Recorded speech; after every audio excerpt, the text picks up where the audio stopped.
देने की जरूरत नहीं है। अपने आप को टीचिंग दे, इसका मतलब तेरे अंदर शांति तेरी भंग कर दी है शैतान ने, तेरी शांति भंग हो गई है। जिन विश्वासियों को लगता है, जिन पास्टर्स को लगता है कि वो पुलपिट के ऊपर कुछ भी बकवास कर लेंगे और बाद में कुछ भी कह देंगे, नो।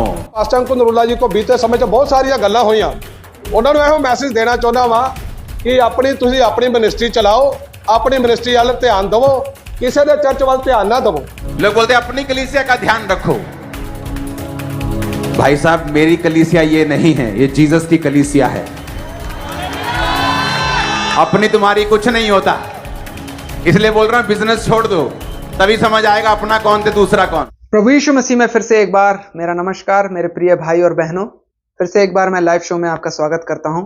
दोस्तों, आज हम चर्चा करने वाले हैं कि जिस प्रकार से यहां पर हम देख रहे हैं कि जो भी कंट्रोवर्सी हो रहा है पास्टर बजिंदर और अंकुर नरोला के बीच में, तो अब तो यहां पे धमकी मिल रहा है। किसे?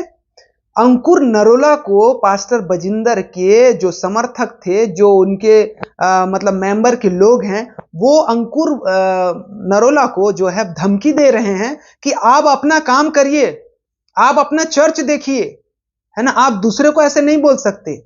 क्योंकि यहां पे ये बात हुआ था कि उन जो कुछ दिन पहले जो यहां पे 25 दिसंबर को फिल्म स्टार को बुलाए थे यहां पर, तो यहां पर क्या हुआ था?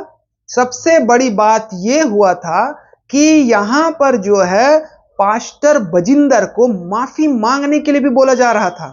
और जितने भी अभी सोशल मीडिया में कंट्रोवर्सी हो रहा है, बहुत सारे लोगों ने मुझे कमेंट किया है कि पास्टर बजिंदर को माफी मांगना चाहिए या पास्टर बजिंदर ने गलत किया है, अंकुर नरोला ने नहीं किया है।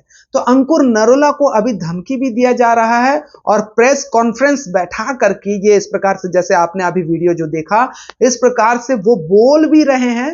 क्या बोल रहे हैं? कि भाई यहां पर हम अपना चर्च चला रहे हैं, तुम अपना चर्च देखो। तो यहां पे अंकुर नरोला ने क्या जवाब दिया? चर्च किसी के बाप का नहीं है। और ये बात सही है, चर्च किसी के बाप का होता है कि? चर्च तो प्रभु यीशु मसीह का है, ना पास्टर अंकुर नरोला का है, ना बजिंदर का है। तो अंकुर नरोला ने डायरेक्ट बोल दिया कि जो बजिंदर है, जो प्रॉफिट बजिंदर अपने आप को जो प्रॉफिट बोल रहा है, वो जो है ये एक बिजनेस चला रहा है और उस बिजनेस को चलाने के लिए उन्हें जो है बहुत सारे सपोर्टर चाहिए। लोगों का भीड़ बढ़ाने के लिए उसने फिल्म स्टार लोगों का जो है मदद लिया और यहां पर जो है इतना भीड़ बढ़ गया और इतना दान आया, इतना चंदा आया। तो जस्ट लाइक वो एक बिजनेस है, वो परमेश्वर का वचन नहीं बताता है, वो सिर्फ चंगाई करता है, वो परमेश्वर का आज्ञा का पालन करना लोगों को नहीं सिखाता है, या यीशु मसीह ने क्या बोला वो ये सब नहीं सिखाता है बोल करके वो क्या है, अंकुर नरोला जी जो है बोल रहे हैं। तो मेरे कहने का मतलब यह है कि मैं अभी भी कहता हूं कि मैं पास्टर बजिंदर के खिलाफ नहीं हूं और ना ही अंकुर नरोला के खिलाफ हूं। ना मैं अंकुर नरोला को सही बोल रहा हूं, ना पास्टर बजिंदर को सही बोल रहा हूं। मैं सिर्फ और सिर्फ वचन के अनुसार ही, वचन के जो खिलाफ है मैं उनके खिलाफ हूं, चाहे वो पास्टर बजिंदर हो, चाहे वो पास्टर अंकुर नरोला हो। तो वचन के खिलाफ जो रहता है मैं उसके खिलाफ हूं। तो वचन क्या कहता है? वचन जो कहता है, परमेश्वर का वचन जो कहता है कलीसिया को कैसे रहना चाहिए। आपको मैं बता दूं कि विशेष जो पत्रियां हैं, जो कुरिन्थियो है, कुलुसियो है, फिलिपियो है और पहले यूहन्ना, दूसरा यूहन्ना, थिस्सलुनीके, जितने भी पत्रियां हैं जो पौलुस ने लिखा है, कलीसिया में कैसे रहना चाहिए, कलीसिया को क्या करना चाहिए, कलीसिया के रूल और रेगुलेशंस, और हाँ, पहला तिमुथी, दूसरा तिमुथी, ये जितना भी है, ये जो तिमुथियो है ये बताता है कि एक प्रचारक को कैसे रहना चाहिए, है ना, एक प्रचारक को क्या प्रचार करना चाहिए। सारे जितने भी पॉइंट है इसके द्वारा हम सीख सकते हैं।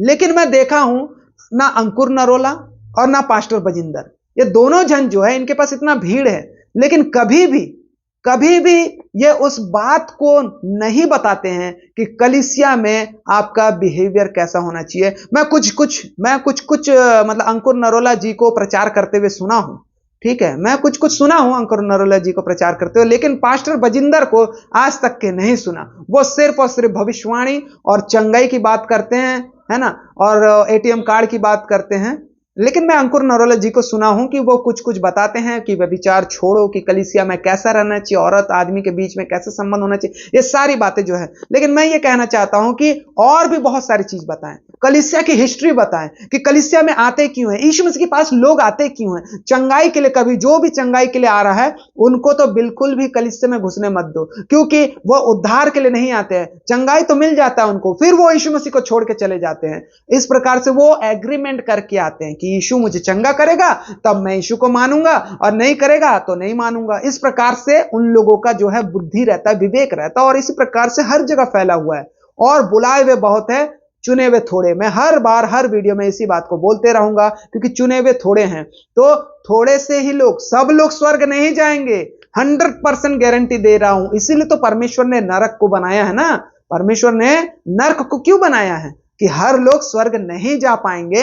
सिर्फ जो पिता की इच्छा पर जो चलते हैं, या पिता जिसको लाना चाहता है उसको लाएगा, तो वो स्वर्ग जाएगा। बाकी कोई नहीं जा सकता स्वर्ग, 100% गारंटी है। तो इस बात को याद रखें, बाइबल के अकॉर्डिंग चले, परमेश्वर के ज्ञान को ज्यादा से ज्यादा एक दूसरे को बताए, एक दूसरे को चिताए, एक दूसरे को सिखाए, ना कि अपने इच्छा अनुसार या अपना कैंप बना रहे, अपना चर्च बना रहे, अपना ग्रुप बना रहे, अपना क्या बोलते हैं, संस्था बना रहे हैं। ये इस प्रकार से अपने लिए वो दान और चंदा इकट्ठा कर रहे हैं, ना कि दूसरों के लिए।